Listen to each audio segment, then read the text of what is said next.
안녕하세요. 달빛 야와입니다. 들려드릴 이야기는 아버지의 거짓말이 가져온 기적입니다.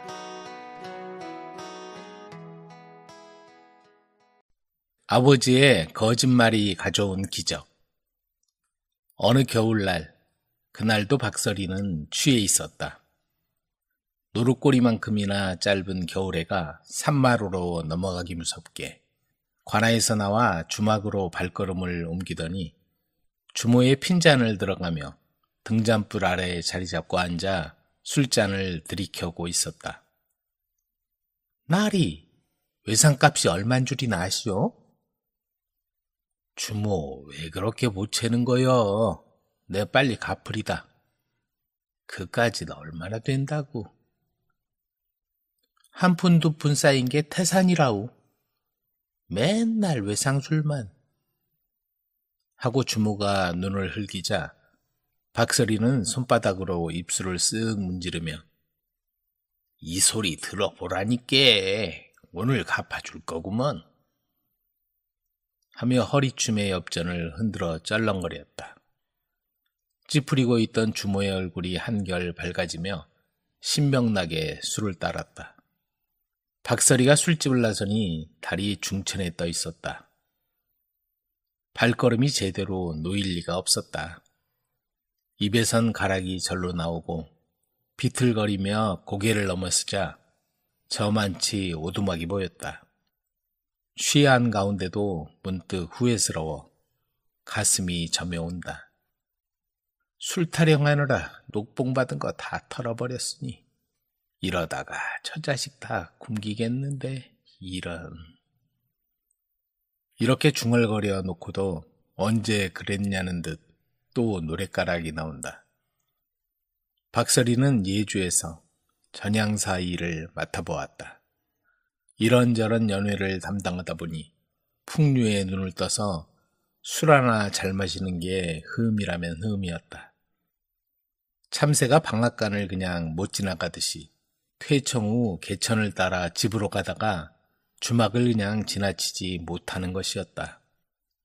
관청에서 받은 몇 푼의 녹도 날마다 마시는 술에 나만 알 재간이 없었다. 술에 취해 집에 가서 가난에 찌든 집안 형편을 보고 아침에 나갈 때는 재차 다짐했다.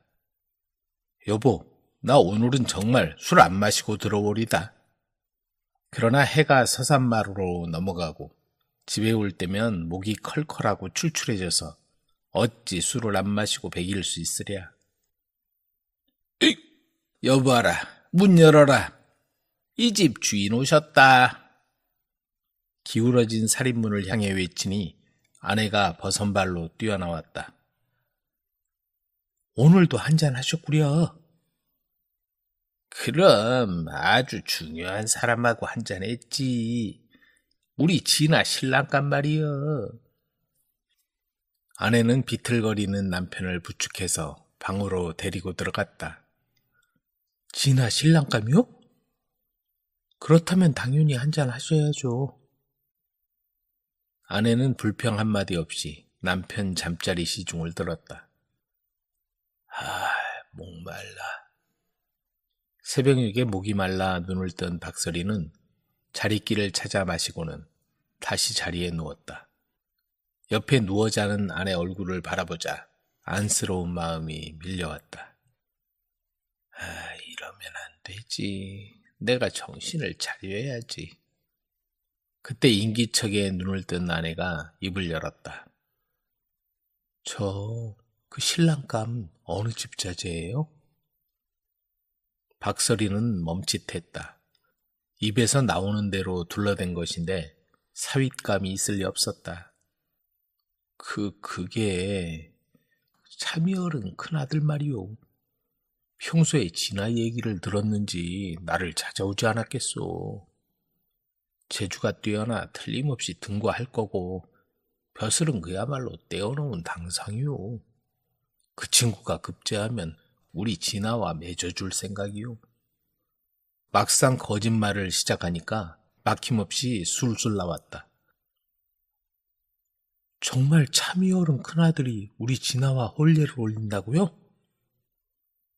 그렇다니까. 그 친구 등과에서 벼슬에 오르면 진아와 짝을 맺어줘야지.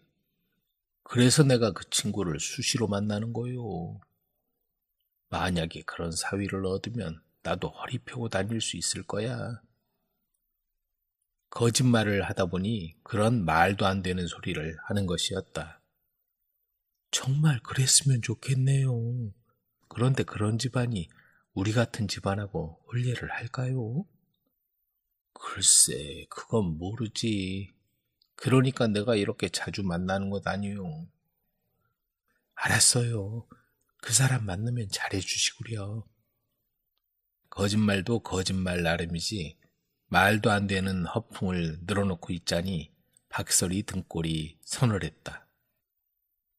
지금 한 말 마누라가 기억이나 하겠어? 박설이는 그렇게 생각하며 이불 속으로 몸을 숨기며 여보, 이리 들어오구려. 아내는 부끄러운 듯 얼굴을 붉히고 등잔불을 끄고 이불 속으로 들어왔다. 수척한 아내의 몸을 껴안으며 박설이는 속으로 중얼거렸다. 이제라도 정신 좀 차리자. 다음 날 박설이는 관아를 나와 주막으로 향하던 발걸음을 돌려 집으로 향했다. 아버지 오셨어요? 평소 같으면 얼굴 보기 힘들었는데 일찍 들어온 아버지를 보고 외동딸 진아가 반갑게 맞이했다. 어려운 형편이었지만 학문과 재주가 뛰어나고 인물 또한 빼어나 매파들이 눈독을 들이고 있었다.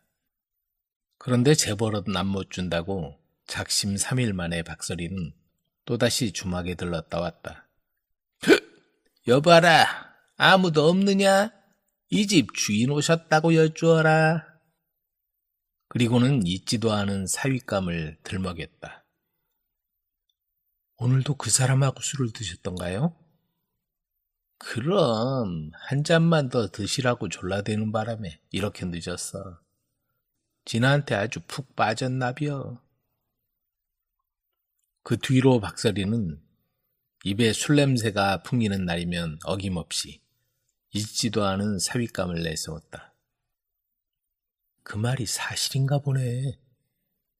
처음 한두 번은 긴가민가 하던 아내도 점점 그 말을 믿기 시작했다. 그래서 집에 찾아온 매파한테 참이 어른 큰 자제분하고 얘기가 있다오 하고 말했다. 그러자 떠버리기 좋아하는 매파의 입을 통해 그 소문이 돌고 돌아 마침내 예조 참이 귀에까지 들어가게 되었다. 그날 밤 늦도록 글을 읽고 있던 혁진이 아버지 부름을 받았다. 어쩐 일이십니까? 이 늦은 시간에 주무시지도 않으시고. 혁진은 아버지의 얼굴빛이 좋지 않은 걸 보고 무슨 일인가 하고 걱정이 되었다. 너 들리는 말이 사실이더냐? 그게 무슨 말씀이신지. 박설이 딸을 만나고 다닌다는 얘기 말이다. 박설이 딸이요? 혁진은 아버지의 뜻밖의 말에 헛소문이라고 말하고 돌아왔으나 도대체 박설이 딸이 누군지 궁금해졌다. 그날 이후로 이참이는 평소에 관심을 두지 않던 박설이가 신경 쓰이기 시작했다. 감히 내 아들을 사위로 삼겠다고? 안 입된 굴뚝에 연기나겠나.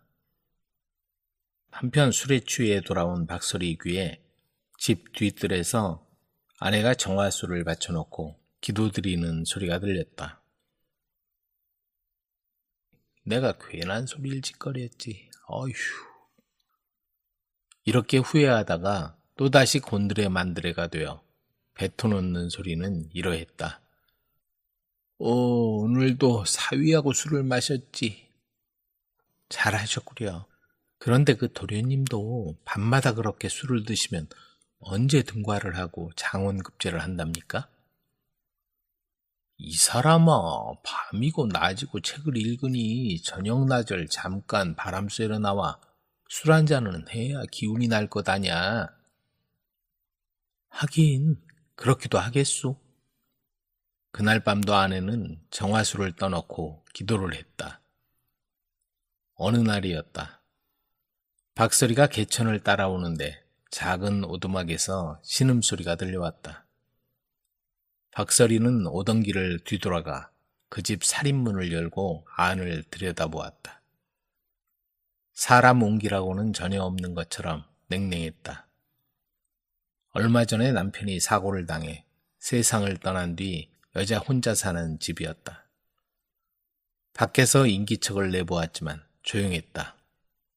문을 열고 방 안을 들여다보니 방 한 구석에 여인이 누워있는 모습이 희미하게 보였다. 이보시오, 무슨 일이요? 아무 소리도 나지 않았다. 자고 있나? 그냥 가야겠네. 발길을 돌리려는 순간 아기 울음이 들렸다. 방 안에 들어가 살펴보니 혼자 아이를 낳고는 쓰러져 있는 것이었다. 가까이 다가가 보니 그 여인은 이미 세상을 떠난 뒤였다. 박설이는 술 기운이 다 달아나 버렸다. 이럴 수가. 여기 놔두면 안 되겠어. 박설이는 떨리는 가슴을 진정시키고 아이를 안고 집으로 뛰어왔다. 왜 낙이에요? 박설이는 오던 길에 있었던 일을 들려주었다. 우리가 키워요. 그날 이후로 박설이는 술을 끊었다. 박설이가 부모 잃은 아이를 거두었다는 얘기가 주변에 알려졌고 모두 박설이를 다시 보는 계기가 되었다. 술만 좋아하는 줄 알았는데 그게 아니네. 이듬해 이혁진 도령이 드디어 뜻을 이루었다. 참여열은 큰아드님이 이번 과거에 급제했다네. 조만간 벼슬길에 오르겠구먼. 그 얘기를 들은 박설이는 아내한테 술김에 했던 말이 생각나서 얼굴이 굳어져 버렸다. 그러던 어느 날 박설이의 집에 젊은 도령이 찾아왔다. 뉘시온지요? 박설이의 딸 진아가 문을 열어주며 물었다. 이참이 때 큰아들 이혁진이라고 하오. 박설이 어른 계시오? 지금 안 계신데 잠시 들어오시죠. 그 소리를 듣고 박설이의 아내가 문 앞으로 나왔다. 내 기도가 이루어지려나? 그렇게 생각한 박설이 아내가 반갑게 말을 건넸다. 바깥 양반한테 말씀 많이 들었습니다. 잠시 들어오시죠. 아, 아닙니다. 다음번에 뵙죠. 모녀는 돌아가는 혁진의 뒷모습을 한참 동안 바라보았다. 집에 온 박설이는 혁진이 다녀갔다는 얘기를 듣고는 힘이 빠져 주저앉고 말았다. 그리고는 밤새 뜬 눈으로 세우고는 다음날 참의 앞에 나가 용서를 빌었다. 제가 술김에 참의 어른과 아드님을 욕되게 했습니다. 부디 용서해 주십시오. 조용히 듣고 있던 참의가 자리에서 일어났다.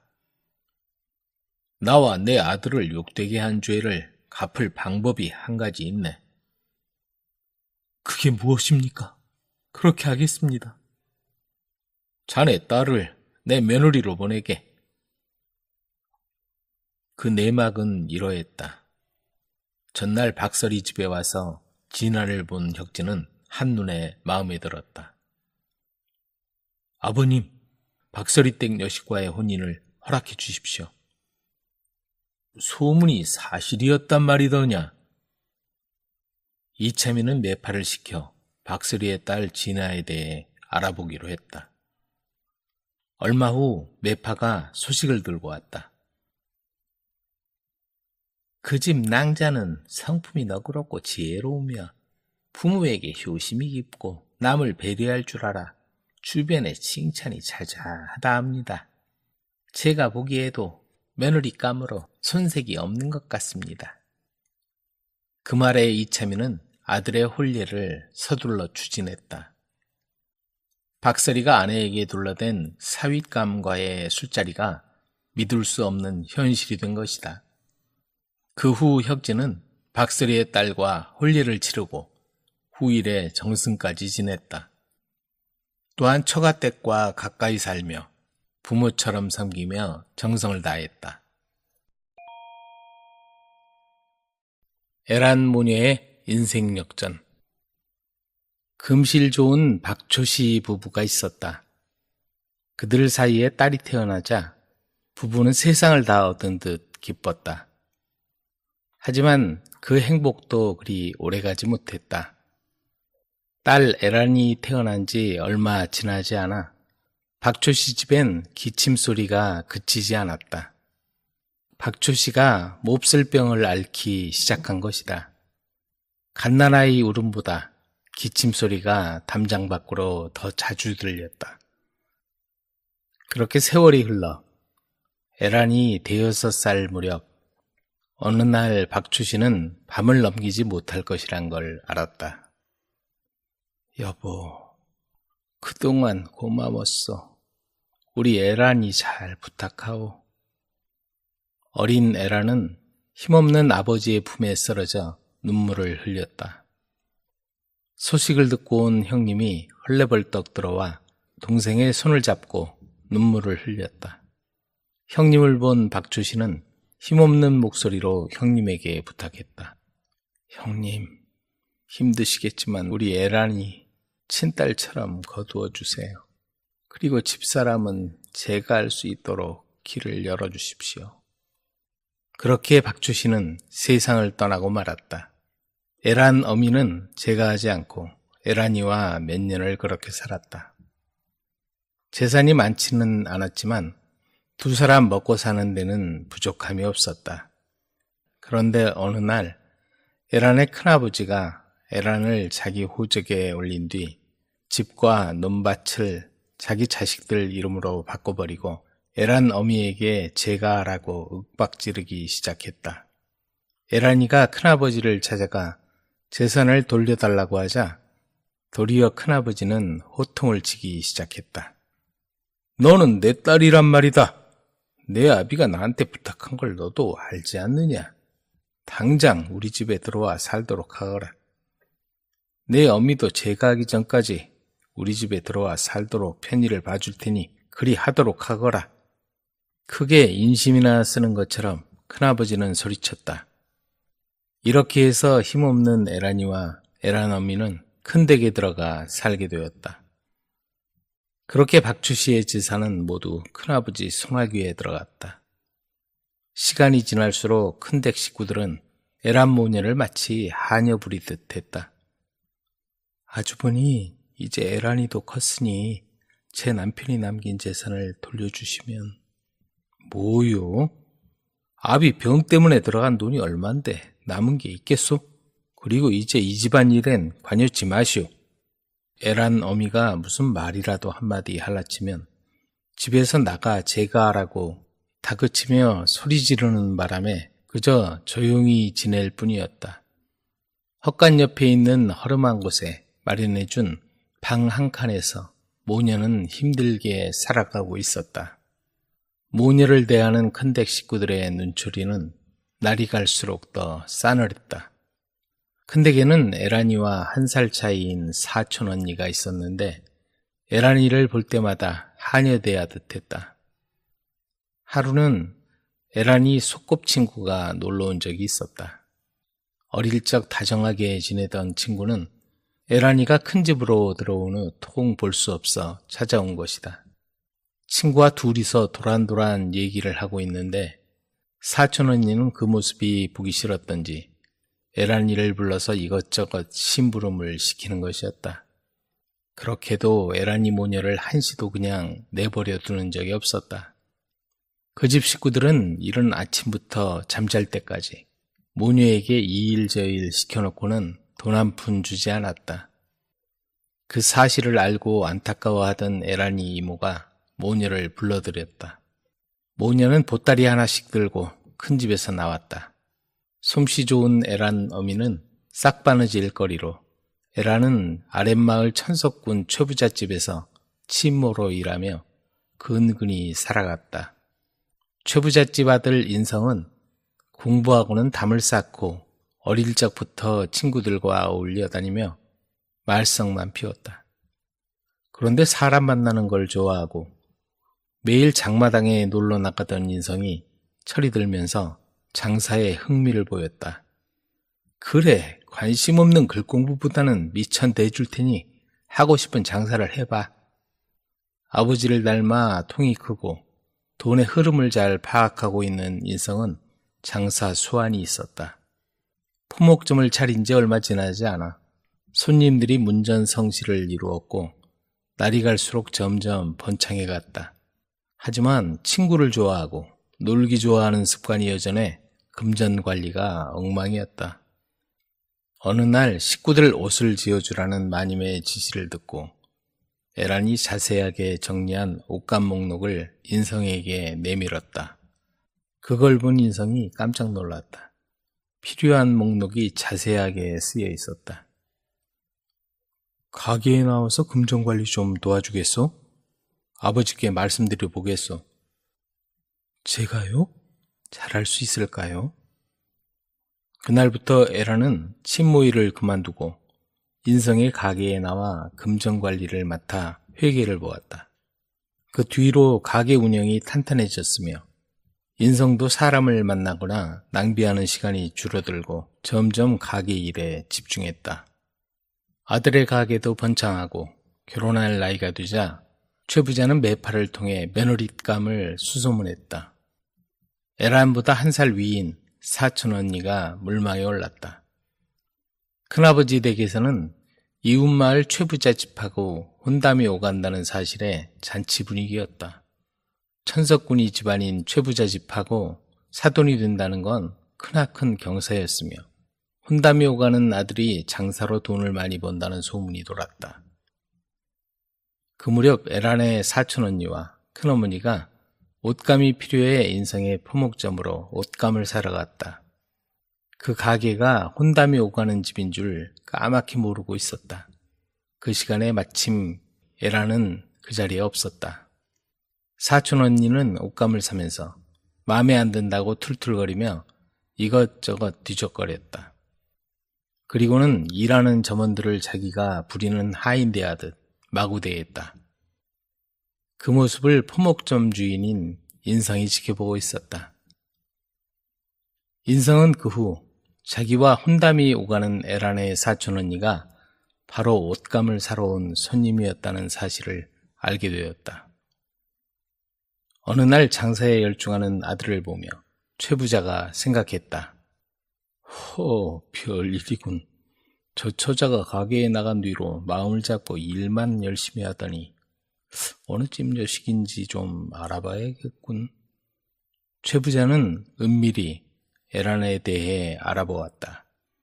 그리고 혼담이 오가는 처자의 사촌 동생인데 지금 이렇게 살아야 하는 그간의 모든 정황을 이해하게 되었다. 그로부터 몇 개월 뒤 최 부잣집 아들이 혼례를 올렸다. 신부는 바로 에란이었다. 큰댁 식구들은 어디에도 보이지 않았다. 결혼 후 에란은 근처에 어머니의 집을 마련했다. 두 사람의 가게는 날로 번창해 여러 명의 일꾼을 두고 여러 곳에 가게를 차리게 되었고 아버지의 재산보다도 더 많은 재산을 소유하게 되었다. 배서방 내 대릴사위. 빼어난 경치를 자랑하는 충청도 단양 땅에 배서방이 아내와 외동딸과 살고 있었다. 배서방은 마늘 농사로 큰 돈을 벌어 좋은 집도 짓고 살림이 양반들 부럽지 않았다. 어느덧 외동딸 순영의 나이 17살이 되었다. 애지중지 키운 딸인지라 배서방 부부는 어떤 사윗감을 얻어야 할지 고민이었다. 피땀 흘려 모은 재산이 나중에 모두 사위 수중에 들어가는 것도 못마땅했다. 배서방 부부는 딸 하나 있는 것 남의 집 며느리로 보낼 바에는 대릴 사위를 들여 늙음하게 의지하고 살려는 마음을 먹었다. 하지만 막상 대릴 사위를 찾으려니 마땅치가 않았다. 여보, 만식이 데려옵시다. 만식이? 네, 순영이도 싫어하지 않는 눈치고. 만식이는 평소에도 부지런하고 착실해서 배서방이 아들처럼 여기는 터였다. 아저씨, 도와드릴 일 없으세요? 괜찮아. 도움이 필요하면 얘기하마. 하지만 막상 사위를 삼으려니 김찬봉집 행랑아범의 아들이란 게 걸렸다. 양반 사위를 얻으면 좋을 텐데 양반집에서 우리하고 혼인을 하려 들겠어요? 돈 없는 양반보다야 낫지. 배서방이 사윗감을 구한다는 소문을 들었는지 중매쟁이 제천댁이 집을 찾아왔다. 대릴 사위로 드릴 만한 총각이 있구만요. 혼자 몸이라 들어와 사는데 어려울 것도 없고 한때는 잘 나가던 양반 핏줄이라네요. 그래요? 어디 한번 봅시다. 배서방은 서둘러 총각을 불러들였다. 이상만이라고 합니다. 어서 오시게. 허우대멀쩡한 상만은 혼인하면 친아버지처럼 모시고 살겠다고 했다. 상만이 돌아가고 나자 배서방 부부가 마주 앉았다. 전 별로 마음이 내키지 않아요. 그게 무슨 소리요? 만식이보다는 100배 낫지. 가정에 충실할 사람 같지 않아요. 배서방 아내는 상만이 사윗감으로 내키지 않았다. 하지만 배서방은 양반 사위를 보게 되면 격이 높아진다는 생각에 혼사를 진행하려고 서둘렀다. 사실 상만은 홀어머니가 세상을 떠나자 물려받은 재산을 탕진하고 생활고에 시달리던 차에 이웃마을 배서방이 대릴사위를 구한다는 소문을 듣고는 제천댁에게 돈을 주어 중매를 부탁한 것이다. 그 집 사위가 되면 장차 한몫 잡게 될 테니 믿지는 장사는 아니지. 한두 번 집적거리다가 마음에 상처를 준 처자도 한둘이 아니었다. 순영아, 내 생각은 어떠냐? 저는 그 사람이 별로 내키지 않아요. 아버지는 그 총각이 마음에 있는 모양이던데 나도 탐탁지가 않구나. 속사정 잘하는 만식이었으면 좋겠는데 양반이라는 말에 내 아버지가 그 총각을 고집해서 말이다. 그러면 진심을 한번 알아보는 게 어떨까요? 진심을 알아봐? 네. 순영과 어머니는 배서방에게 건너가 두 사람의 의견을 말했다. 대릴사위를 드리는데 그렇게까지 해야 하나? 순영이 생각인데 한번 알아봅시다. 다음 날 말 많은 언녀내미 입을 통해 동네에 이상한 소문이 퍼졌다. 사기를 당해서 배서방네 재산이 다 넘어가게 됐다네. 그 바람에 배서방이 쓰러져 들어 누웠다는구먼. 그게 무슨 일이요? 어쩌다가? 큰 돈을 벌게 해주겠다는 사기꾼의 말을 믿고 전 재산을 내놓은 모양인데 돈을 들고 야반도주를 해버렸대. 빚쟁이들은 배서방에게 손을 벌리고 있고 하루아침에 알거지가 되어버렸네. 배서방 댁하고 순영이 불쌍해서 어떻게 하냐? 사람 팔자 알 수 없는 거요. 그 소문이 만식이와 상만의 귀에도 들어갔다. 아저씨, 저 왔습니다. 만식이는 그 얘기를 듣자마자 불이 나게 배서방집을 찾아왔다. 힘내세요. 그깟 돈이야 있다가도 없는 것. 건강만 하면 얼마든지 다시 벌지 않겠어요? 그리고는 들어누운 배서방의 손을 꼭 잡아주는 것이었다. 아주머니, 힘내세요. 순영이 너도. 만식의 진심 어린 위로의 말에 배서방은 코끝이 찡해졌다. 저 녀석이 이렇게도 우리를 생각하는구나.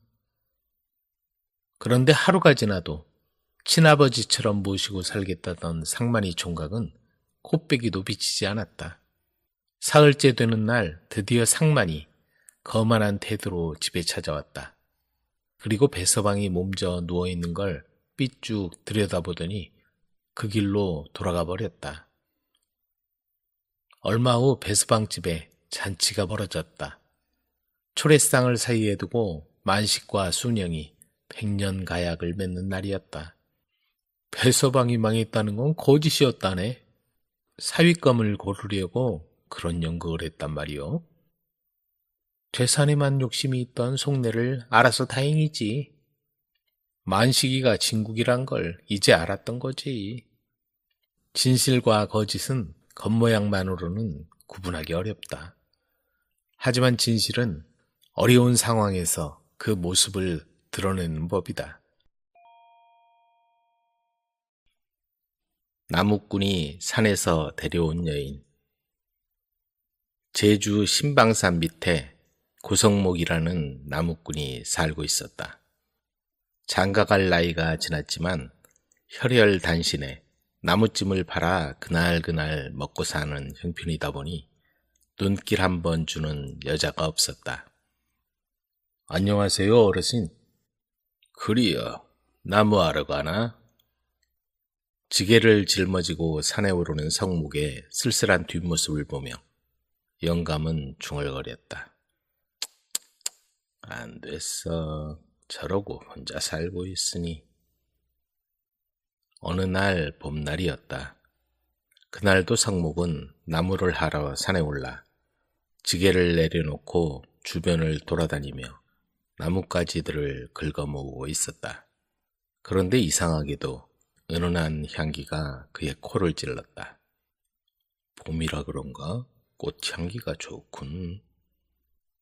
향긋한 냄새에 취해 그는 잠시 일손을 멈추고 양지 바른 곳에 앉아 쉬고 있었다. 그런데 시간이 갈수록 향기는 더 은은해지고 지금까지 느껴보지 못한 냄새가 코끝을 스치고 있었다. 하늘은 맑고 구름이 뭉게뭉게 떠 있었으며 나뭇잎은 햇빛에 반사되어 반짝이고 있었다. 풀밭에 벌렁 누워있던 그는 오랜만에 편안함을 느꼈다. 그동안 외롭게 살며 자신을 측은하게 생각했던 모든 슬픔과 외로움이 다 사라지는 느낌이었다. 그때 어디선가 부스럭거리는 소리가 들렸다. 뭐지? 행복한 미소를 짓고 있던 성묵은 소스라치게 놀랐다. 전에도 늑대를 마주치는 바람에 곤혹을 치른 적이 있었기 때문이다.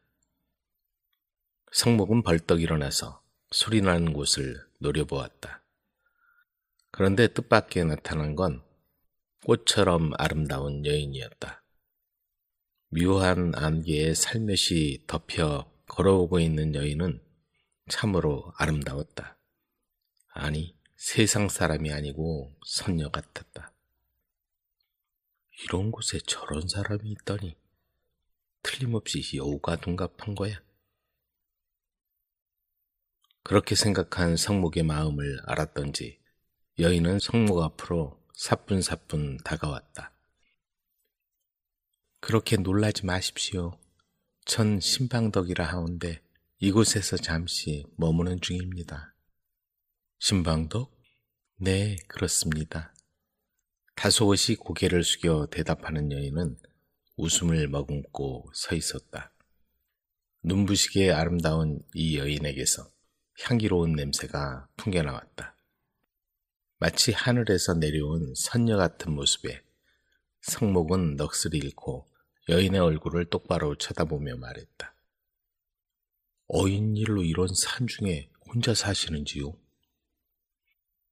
그런 것은 묻지 마세요. 하오나 이렇게 댁을 만났으니 제가 머무는 곳을 보여드리시오. 여인은 미소를 지으며 그렇게 말하고는 앞장을 서서 걸어가는 게 아닌가. 성목은 여인의 말에 이끌려 자신도 모르게 여인을 따라가고 있었다. 잠시 후 여인이 멈춘 곳은 근처 동굴이었다. 제가 머무는 곳입니다. 잠시 들렀다 가시죠. 성목은 선뜻 들어가기를 망설이며 주춤거리고 서 있었다. 그러자 여인은 그 마음을 알아차린 듯이 부드러운 미소를 지었다. 걱정하지 마세요. 전 하늘에서 내려온 선녀랍니다.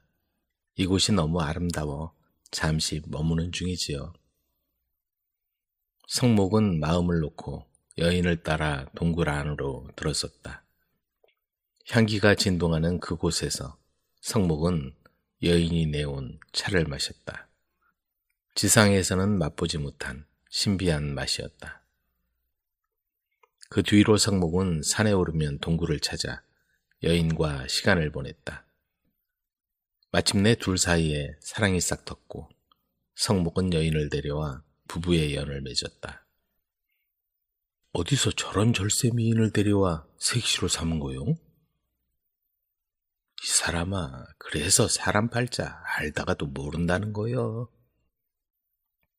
이 소문은 마을에서 마을로 삽시간에 파다하게 퍼지고 근동에서는 만나는 사람마다 그 얘기로 시간 가는 줄을 모를 정도였다. 안녕하세요, 어르신. 싱글벙글 하는 걸 보니 자네 기분이 좋은가 봐. 그럼요, 좋고 말고요. 아내를 데려온 후 성목의 얼굴엔 미소가 떠나지 않았다. 그런데 성목의 아내에 대한 소문이 이렇게 퍼지고 보니 관가에서도 이를 모를 리가 없었다. 술 좋아하고 여자 좋아하는 고을 사또가 이 소문을 듣고 가만히 있을 리가 없었다.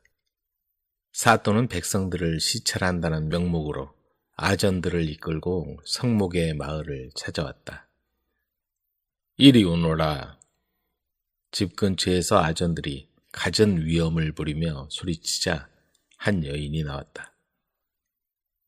사또는 고개를 끄덕거리며 돌아서서 생각했다.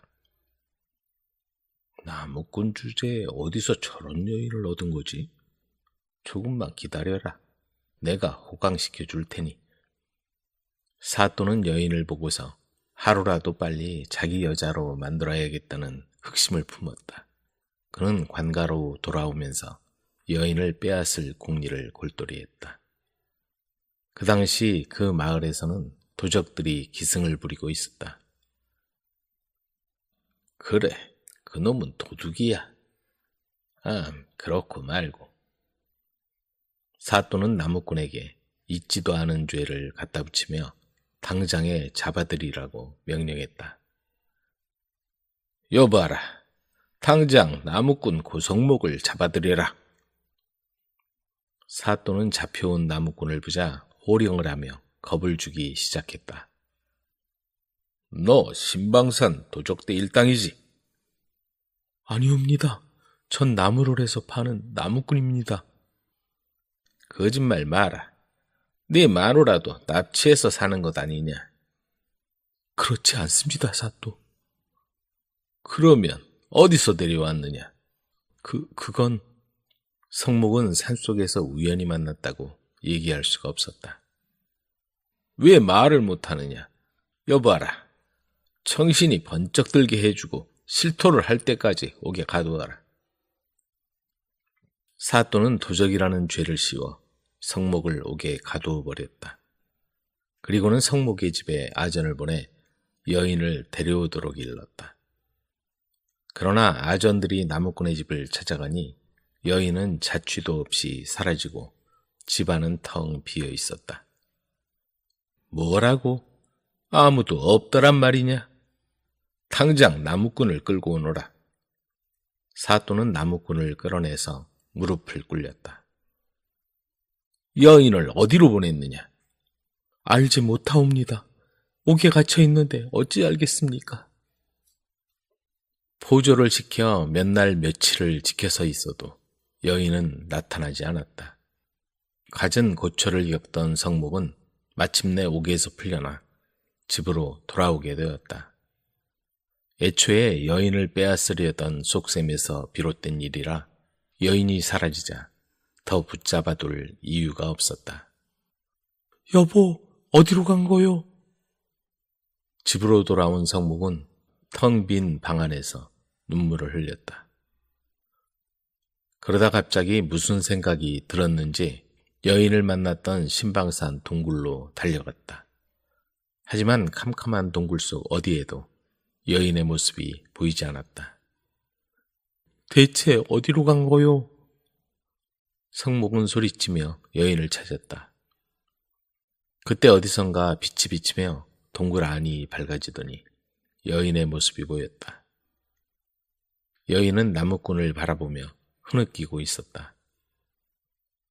서방님, 이제 왔던 곳으로 돌아가려 합니다.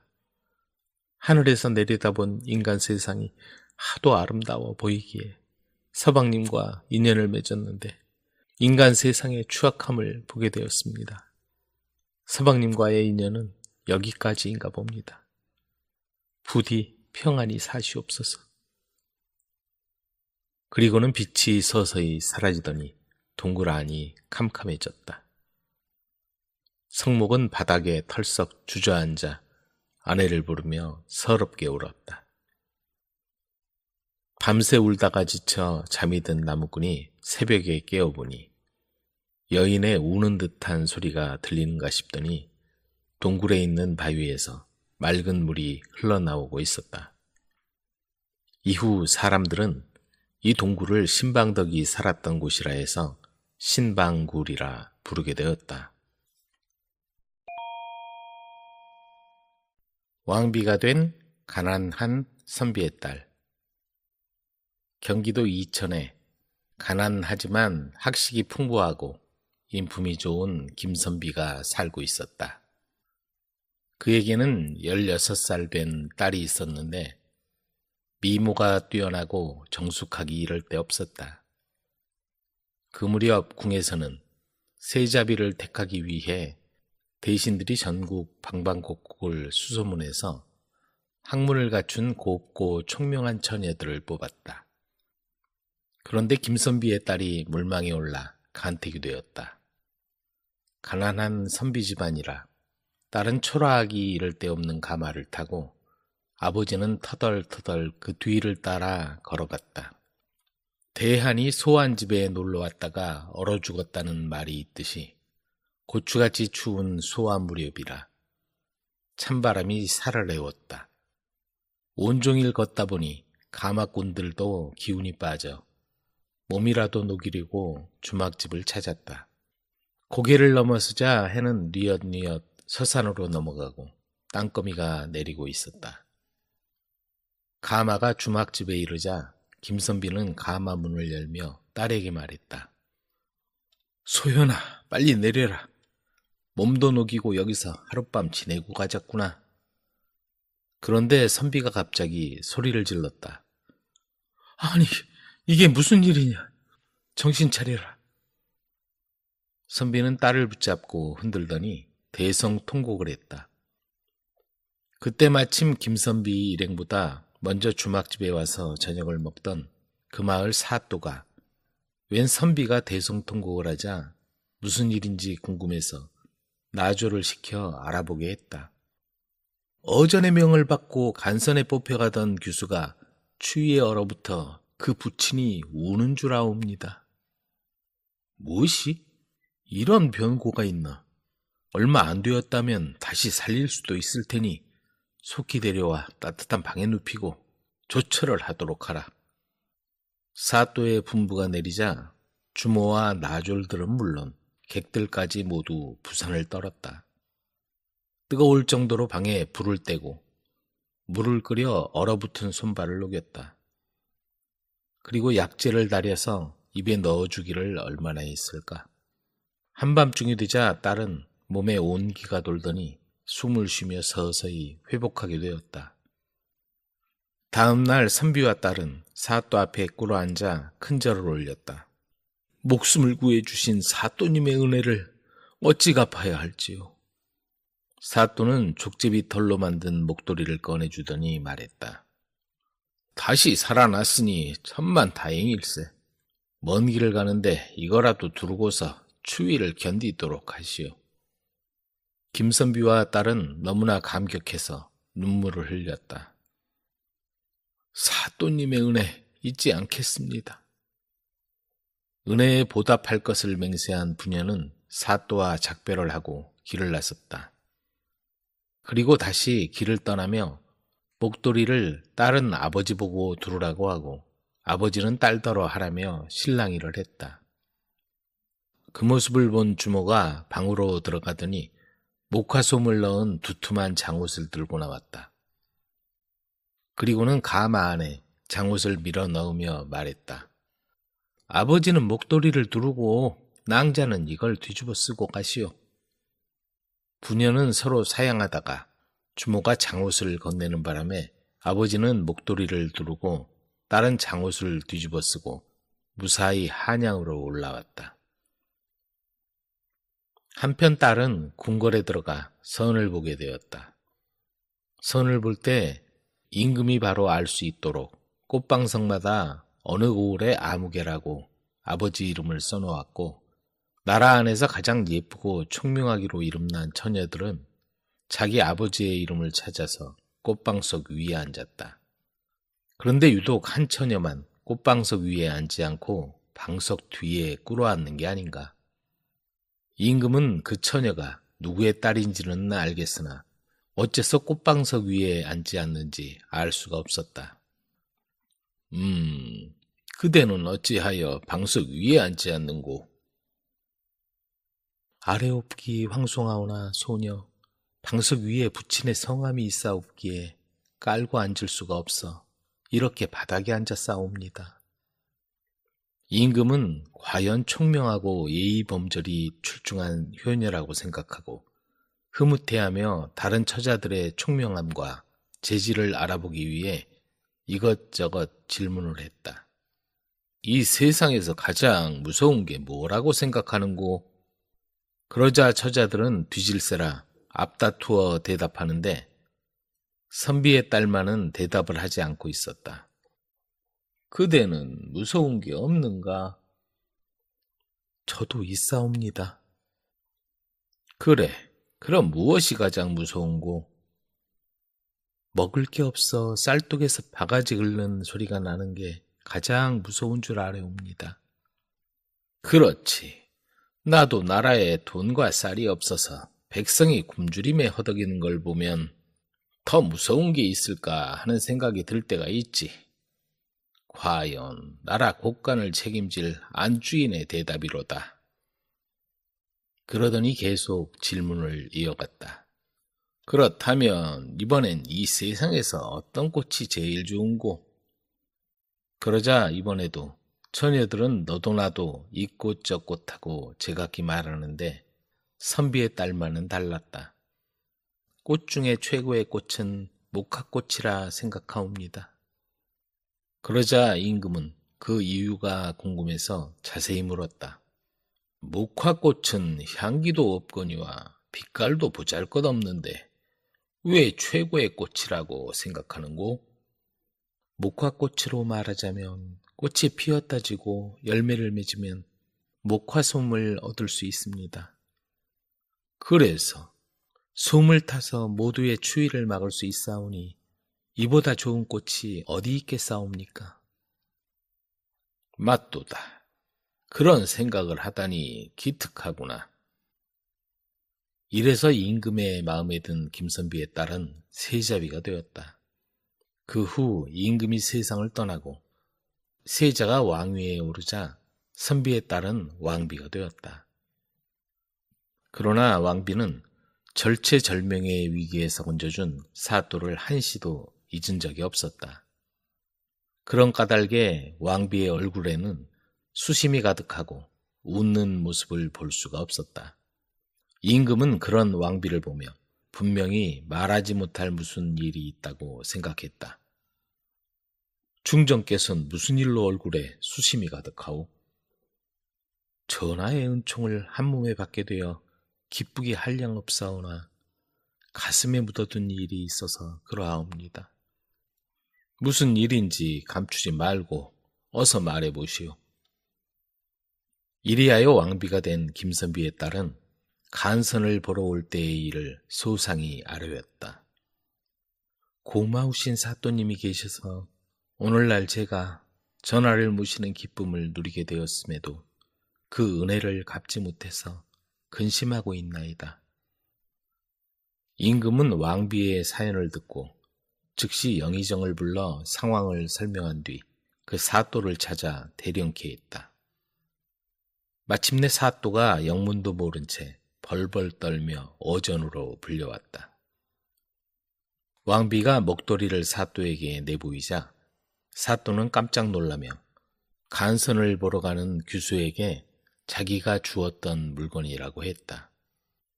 왕비는 자기가 바로 그때 그 규수라고 말하며 생명의 은인인 사또를 융숭히 대접했다. 후에 사또는 일사천리로 벼슬길에 올라 정승자리에 올랐다. 또한 추위를 맞고 무사히 궁궐까지 가라며 선뜻 비싼 장옷을 내준 주모에게는 평생 옷을 해입고도 남을 만큼 많은 돈을 건네주었다. 지혜롭고 현명한 왕비는 백성들에게 칭송을 받으며 어진 국모로서 존경을 받았다고 한다. 기생 치마폭에 적힌 글씨. 대동강에 배가 띄워져 있고 횃불이 대낮처럼 환하게 밝혀져 있었다. 자, 모두 잔을 듭시다. 오늘 마음껏 즐기시오. 새로 부임한 감사를 환영하는 성대한 연회가 대동강에서 열리고 있었다. 평안감사도 제하기 싫으면 그만이라는 말이 있듯이 그만큼 평안감사 자리는 요즘 말로 꿀보직이었다. 평양과 안주를 총괄하는 평안감영은 재정이 풍족하고 조정의 통제에서도 비교적 자유로운 터였다. 무엇보다 그곳은 중국에서 오가는 길목이었고 사신이라도 오면 반드시 거쳐갈 정도로 풍류의 도시였다. 그렇다 보니 정치는 부패하고 탐관 오리들이 기승을 부렸다. 조정에서는 이러한 폐단을 차단하기 위해 도사라는 직책의 관리를 파견했다. 그때 그곳에 부임한 도사는 깐깐하기로 소문이 나 있었다. 부패한 자들을 조정에 보고하려 합니다. 아니, 그게 무슨 말이요? 조정에서 파견된 도사의 말에 평안감사 이종성은 얼굴이 붉어졌다. 나도 그동안의 폐단을 없애려고 노력 중이니 좀 기다려 보시오. 당시 평양은 물 맑고 경치 좋은 풍류의 도시답게 여색에 빠진 탐관오리가 활개를 치고 온갖 비리가 난무했다. 평안감사 이종성은 감사로 있는 동안 부정부패를 척결하려고 마음먹었지만 오래도록 이어온 악습이 간단히 청산될 리 없었다. 어떻게 된 일인가 자세히 말해보게. 안주 목사 생일잔치가 지나치게 치러졌다 하옵니다. 관리의 그 말에 평안감사는 한숨을 내쉬었다. 부임한 지 이제 보름 남짓 되었는데 그동안 쌓인 부패는 천기를 넘으니 어찌한단 말인가. 조정에 올릴 서신을 준비하라는 도사 어른의 명이 있었다고 합니다. 타협하지 않는 성격이라 난처하구만. 그런 식으로 조정에 보고하면 당장 살아남을 관리가 없을 거요. 그만큼 평안감영의 비리와 부패가 많았던 탓이기도 했다. 하지만 하루아침에 당장 해결될 일도 아니었다. 그러자 관리가 이종성에게 조용히 아뢰었다. 제게 좋은 생각이 있사옵니다. 그러더니 가만히 감사에게 귀옛말로 속삭였다. 어느 날 저녁 도사가 퇴청하여 처소로 돌아가는 길이었다. 길모퉁이에 한 처자가 주저앉아 있는 게 보였다. 왜 그러시오? 어디 아프시오? 송구스럽지만 발목이 삐어서 일어날 수가 없습니다. 그러자 도사는 처자를 일으켜주더니 물었다. 사는 곳이 어디요? 혼자 갈 수 있겠소? 아, 걸음을 옮길 수가 없사옵니다. 할 수 없구려. 내가 도와줄 테니 여기에 기대시오. 도사는 처자를 부축해서 사는 집에 데려다 주었다. 돌아서 나오려는데 처자가 불러세웠다.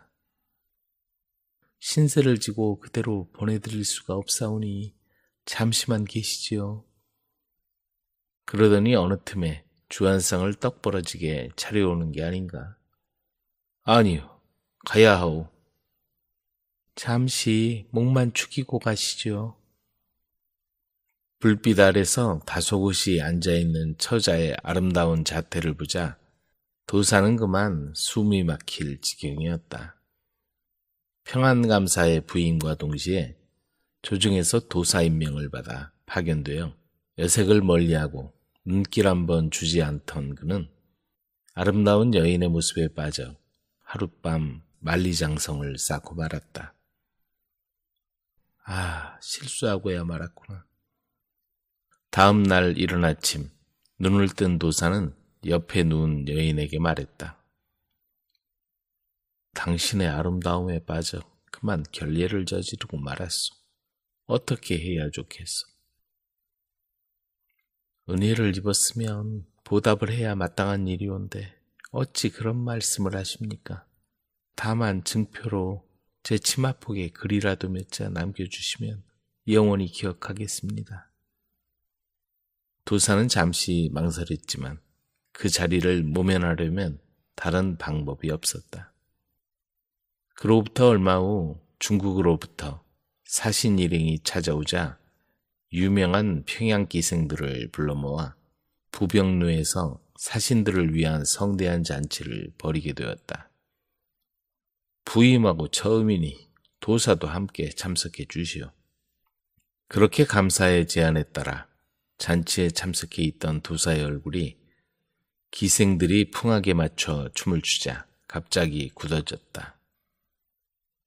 아니, 저건 춤을 추는 기생 가운데 낯익은 기생의 치마에 자기가 쓴 글귀가 휘날리고 있지 않은가. 다음 날 평안감사가 도사를 보자고 했다. 여보시오, 도사. 여색은 아무도 장담할 수 없는 거요. 조정에 하려던 보고는 잠시 미뤄주시오. 부정부패를 없애도록 내게 힘을 보태주시오. 도사는 아무 말도 하지 못한 채 평안감사 앞에 고개를 숙였다. 평안감사로 있던 1년 동안 이종성은 민간의 폐단을 없애려고 부단히 노력했으며 후에 영의정 자리까지 올랐다고 한다. 악마를 골탕 먹인 사나이. 엘 비자론이라는 사람이 일자리를 구하려고 돌아다니고 있었다. 그는 피곤하지도 않은지 먼 곳도 마다 않고 돌아다녔다. 어느 날 그는 악마가 하인을 구한다는 소식을 들었다. 조심해야 해. 사람들이 말했다. 악마가 데리고 있던 2명의 하인이 벌써 죽임을 당한 것이다. 악마는 아주 교활했다. 그를 위해 일했던 사람들은 모두 순식간에 죽임을 당하고 말았다. 따라서 악마의 집을 피하는 것이 상책이었다. 그러나 엘 자비로는 이렇게 대꾸했다. 나는 내 길을 갈 뿐이야. 악마라도 나를 겁주지는 못할 거야. 그는 악마의 집으로 가서 문을 두드렸다. 악마가 직접 문을 열어주었다. 튼튼한 남자가 할 일이 있나요? 6명의 튼튼한 남자들이 할 만한 일이 있지. 자네 같은 사람 5은 더 있어야 하는데. 뭐 좋아, 들어오게. 엘 비자로는 안으로 들어갔다. 악마는 그가 잘 방으로 데려갔다. 여기서 쉬게나. 내일부터 일을 시작해야 하니까. 엘 비자로는 침대 위에 기지개를 켜고 눕자 얼마 안 가서 코를 골며 잠속으로 골아떨어졌다. 다음 날 악마는 물을 떠오라고 시켰다. 엘비자로는 이렇게 요청했다. 저에게 곡괭이와 삽을 주십시오. 악마는 아무 불평 없이 그것들을 내주었다. 엘비자로는 강으로 내려갔다. 그는 강물에서부터 악마의 집까지 도랑을 파기 시작했다. 6명의 남자가 할 일을 해낸 것이다. 11시가 되자 악마는 엘비자론이 일을 잘했는지 살피러 왔다.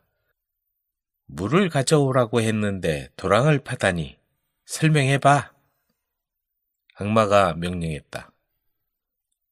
주인님 댁까지 물길을 파는 것입니다.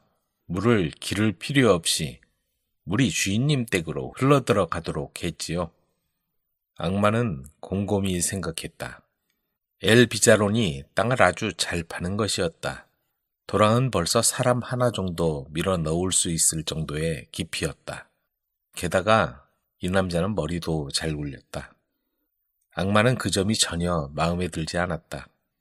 기분이 나빠진 악마는 집으로 돌아갔다. 며칠 후 악마는 엘비자론에게 나무를 해오라고 시켰다.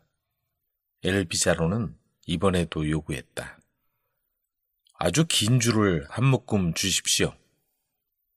악마는 별다른 불평 없이 내주었다. 엘비자로는 어깨에 줄묶음을 메고 산으로 갔다. 그는 산속의 나무둘레에 줄을 감기 시작했다. 그 숲 전체의 나무들에 감는 것이었다. 줄의 길이는 충분했다. 산속을 돌아다니다 보니 신발 뒤축이 아주 얇게 닳아버렸다. 11시가 되자 악마는 엘비자론이 지금까지 얼마나 일을 했는지 보려고 왔다. 악마는 그가 산 둘레를 줄로 감아놓은 것을 발견했다. 당연히 악마는 이유를 알고 싶어 했다. 지금 뭐라는 거지? 엘비자론이 대답했다. 산의 나무들을 줄로 단단히 감아서 단 한 번에 운반해 가려는 것입니다. 악마는 이게 무슨 무식한 행동인가 싶었다. 그래서 엘비자론을 데리고 집으로 돌아갔다. 물론 산을 통째로 가져가는 일은 없었다. 뒷마당에 산을 들여다 놓을 공간이 있을 리가 없으니까. 얼마 후에 수막대 던지기 시합이 바닷가에서 벌어졌다. 악마는 이 힘센 녀석을 경기에 내보내면 되겠다고 생각했다. 그 정도 근육을 가진 녀석이라면 쉽게 우승을 해서 상을 가져올 수 있겠다 싶었던 것이다. 악마는 엘비자론의 어깨에 수막대 한 개를 짊어지게 한 후 그를 데리고 바닷가에 갔다. 바닷가에는 많은 사람이 연습하면서 경기를 준비하고 있었다. 하지만 엘비자론만은 예외였다. 그는 햇빛이 비치는 모래밭 위에 몸을 구부리고 누워서 낮잠을 잤다. 시간이 흘러서 경기가 시작되었다. 엘비자론의 차례가 되었다. 저 멀리 있는 배들을 옮겨주세요. 그렇지 않으면 한 방에 저 배들이 가라앉게 될 겁니다. 그가 소리쳤다. 엘비자론의 말처럼 하는 것은 불가능했기 때문에 사람들은 그가 수막대를 던지지 못하게 했다. 모든 사람이 실망했다. 특히 악마는 엘비자론이 힘이 세고 영리해서 점점 더 걱정이 되었다. 그리고 여우의 꾀를 가진 힘센 황소는 너무 위험하다고 결론을 내렸다. 그 녀석을 자기 손으로 없애야 하겠다고 생각했던 것이다. 악마와 엘비자로는 집으로 돌아왔다. 악마는 아주 달콤한 목소리로 제안하기를 그날 밤에는 통구이용 석쇠 위에 몸을 뻗고 누워 자면 좋겠다고 하면서 엘비자론이 그 아래에서 자는 것이 좋겠다고 했다. 안 될 게 뭐가 있겠습니까? 엘비자론이 간단하게 대답했다. 완벽한 준비가 갖추어졌다. 악마는 아주 무거운 2개의 바위를 숨겨두고 있다가 한밤중에 엘비자론의 몸 위로 떨어뜨릴 작정이었다. 밤이 되자 악마와 엘 비자로는 각자 자기 자리에 누웠다. 악마는 높은 석쇠 위에 누웠고 엘 비자로는 그 아래에 누웠던 것이다. 그러나 엘 비자로는 악마가 평소보다 훨씬 더 무겁다는 것을 알아챘다. 그리고 의심하기 시작했다. 엘 비자로는 악마 모르게 자기 잠자리를 뚝 떨어진 곳으로 옮기고 기다렸다. 한밤중에 그는 바위가 떨어지는 소리를 들었다. 그는 즉시 소리쳤다. 이런, 모기가 물었군. 악마는 몸 위로 2개의 큰 돌덩이를 떨어뜨렸는데 엘 비자론이 겨우 벌레 한 마리가 문 정도로밖에 느끼지 못한다고 생각했다. 악마는 충격을 받고 혼란스러워했다. 뼛속까지 흔들리는 느낌이었다. 악마는 엘 비자론의 상태를 확인하려고 위에서 내려왔다. 엘 비자론은 긁히거나 멍든 자국 하나 없이 통구이용 석쇠 아래 앉아 있었다. 그 옆에는 부서진 바윗돌이 놓여 있었다. 아, 저는 모기인 줄 알았는데 바윗돌이었군요. 어째서 저것들이 여기에 떨어졌을까요? 엘 비자론이 궁금하다는 듯이 말했다. 이제 악마는 겁에 질려 이를 갈았다. 그는 이를 갈면서 외쳤다. 자네가 내 집을 떠나준다면 당나귀 한 마리에 은을 가득 실어서 주겠네. 아주 멀리 가줘야겠어. 저 하늘의 달까지 가버리면 더욱 좋고 더 먼 곳으로 가주면 더욱 좋아. 엘비자로는 그 제안을 받아들였다. 안 될 게 뭐가 있겠어요. 그가 당나귀를 끌고 오자 악마는 안장에 달린 주머니가 터질 정도로 불룩해질 때까지 은화를 가득 채웠다. 자, 여기 있네. 이제 가보게. 엘비자로는 악마의 집을 떠났다. 그가 떠나고 한참이 지나자 악마의 아내가 악마에게 말했다. 저 바보가 당신을 속였어요. 그는 그렇게까지 힘이 세지 않다고요. 악마의 아내는 길 잃은 강아지에게 돌을 던지듯이 비웃어댔다. 아내의 비웃음이 남편을 일깨웠다. 악마는 얼른 말에 안장을 얹고는 엘 비자론을 찾아내서 당나귀에서 끌어내고 돈을 되찾으려고 달려갔다. 한편 엘 비자론은 뒤를 돌아보다가 악마가 저만치서 달려오는 것을 보게 되었다. 그는 서둘러 당나귀를 사탕수수밭에 숨겼다. 그런 다음 다리를 하늘로 쳐들고 길 한가운데 드러누웠다. 악마가 드디어 나타났다. 왜 그러고 있지? 악마는 놀라서 물었다.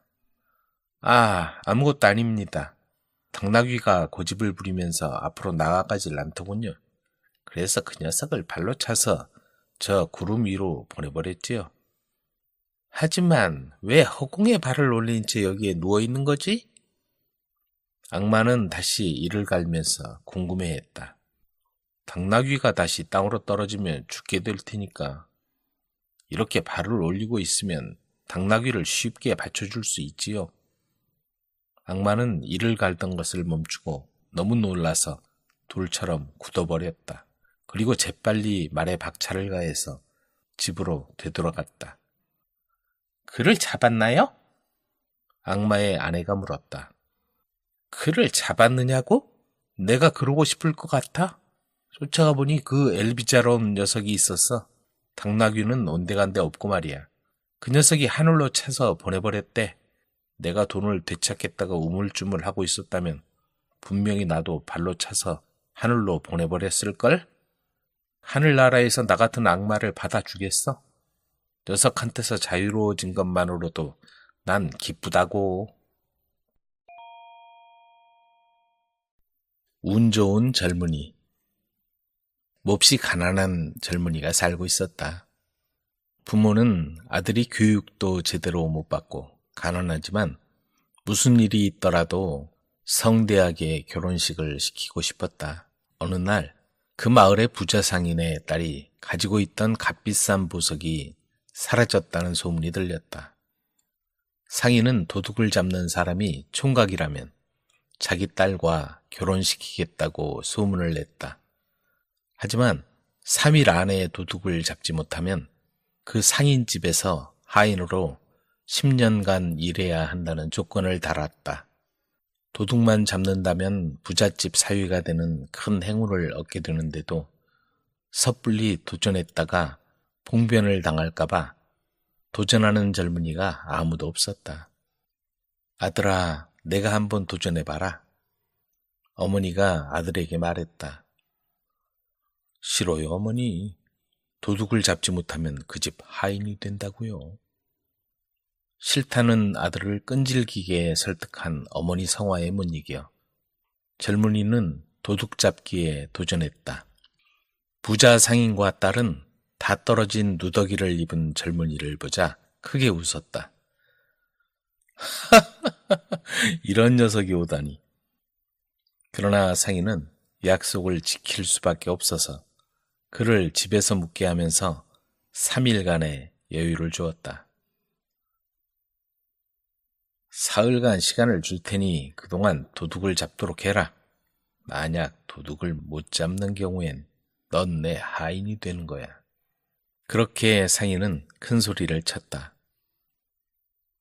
그 방에는 아무도 들어갈 수도 나올 수도 없는 상황이었다. 도둑을 잡을 수 있다는 헛된 포부를 가지고 도전한 젊은이는 앞으로 일어날 일들이 걱정되었다. 그 방에 들어올 수 있는 사람은 오직 음식을 갖다주는 하인 한 명뿐이었다.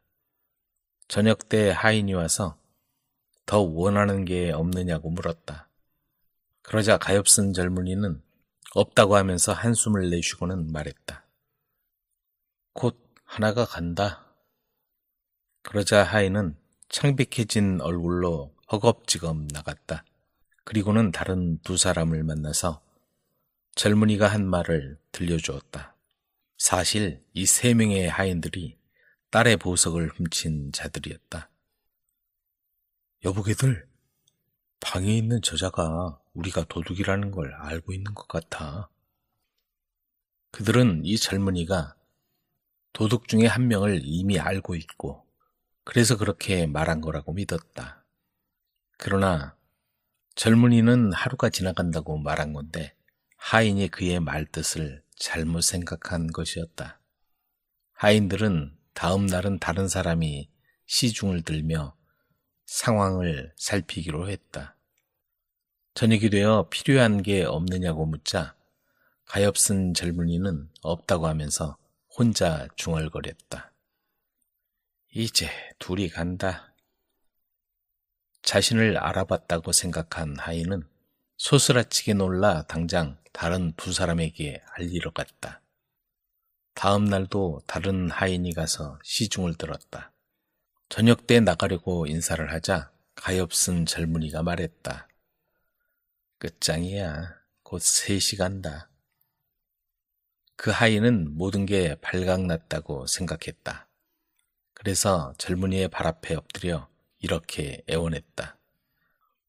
방금 말씀하신 것이 사실입니다. 우리 3이 그 보석을 훔쳤습니다. 제발 저희가 도둑이라고 주인님께 아뢰지 말아주십시오. 아무 말씀도 하지 않겠다면 보석을 돌려드리겠습니다. 젊은이는 깜짝 놀랐으나 이미 알고 있던 것처럼 시치미를 뗐다. 그리고는 하인에게 아무 말도 하지 않겠다고 약속하고서 보석을 가져오게 했다. 약속한 사흘이 지났기 때문에 상인이 와서 물었다. 그래, 찾아냈나? 젊은이는 도둑이 누구인지 밝히지 않고 보석을 내놓았다. 그러자 상인은 도저히 믿어지지 않는 얼굴로 젊은이와 보석을 번갈아 쳐다보았다. 딸은 울면서 저런 남자에게 시집 보내지 말아달라고 아버지에게 애원했다. 얘야, 그렇지만 내가 한 약속을 어떻게 뒤집겠니? 그러면서 딸에게 그 젊은이와 결혼해야 한다고 말했다. 그러나 젊은이는 딸이 결혼하고 싶지 않다는 사실을 알고 상인에게 말했다. 따님과 결혼하지 않겠습니다. 상인은 그 말을 듣고 무척 기뻐하면서 원하는 게 무엇이든지 말해달라고 했다. 젊은이는 그 집에서 일하게 해달라고 부탁했고 상인은 쾌히 승낙하며 많은 돈을 주었다. 젊은이는 그 후 상인집에서 일하며 살았는데 상인은 그를 신통한 사람으로 여겼다. 어느 날 상인이 정원에서 귀뚜라미 한 마리를 잡았다. 그리고 그걸 손안에 움켜쥐고 젊은이에게 물었다. 내가 손안에 움켜쥔 게 뭔지 맞춰보게. 가엾은 젊은이는 머리를 극적이며 말했다. 아, 그릴로. 넌 이제 꼼짝없이 당했구나. 그릴로는 귀뚜라미라는 뜻이다. 상인은 자기 손안에 있는 귀뚜라미에게 말하는 것으로 생각하고 웃으며 말했다. 맞았어. 이건 귀뚜라미야. 그리고는 많은 돈을 주었다. 다음날 상인은 뒤뜰에 묻어놓은 암돼지의 꼬리를 발견하고 젊은이를 불러서 물었다. 여기 무엇이 묻혔는지 맞춰보게. 알턱이 없는 가엾은 젊은이는 체념한 채 말했다. 이젠 암돼지가 꼬리를 꼬는구나. 이 말은 모든 게 끝장이라는 뜻이었다. 상인은 너무나 놀라운 그의 신통력에 감탄하며 그를 껴안고 말했다. 맞았어. 그건 돼지꼬리야. 그리고는 또 많은 돈을 선물했다.